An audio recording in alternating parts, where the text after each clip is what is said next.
2014ko aurrekontuei begira, Eusko Alderdi Jeltzalea Gipuzkoan bi erabaki nagusi hartu ditu.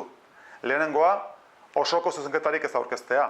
Eta hori da, gure alderdiak Euskal Herri mailan irizpide hori mahai gaineratu duelako. Alegia, erakunde nagusiak euren aurrekontuak izan baituztela, bizi dugun egoera gogor honi aurre egiteko.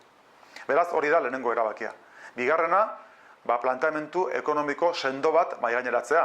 Guk uste dugu, 15 milioi eurotako partida bat adostea, kasu honetan Foru Aldundiarekin eta Bildurekin ezinbestekoa dugula, uste dugulako une honetan aurrekontu proiektu horrek ez duela oinarrizko eta nerbiodun planteamendu bat egoerari aurre egiteko.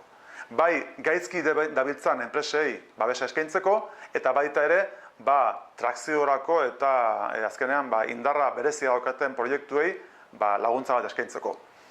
Bi arlo horietan, gehi baita ere, 5 milioiko partida bat beste hainbat arlotarako, kultura, euskara, zientzia, teknologia, baita ere azpiegiturak, hainbat eta hainbat arlotan baita ere, gure zuzenketak aurkeztuko ditugu, baina berriro diot, guretzako ezinbestekoa da, arlo ekonomikoan, 15 milioien inguruan, adostasun bat lortzea Foru Gobernuarekin.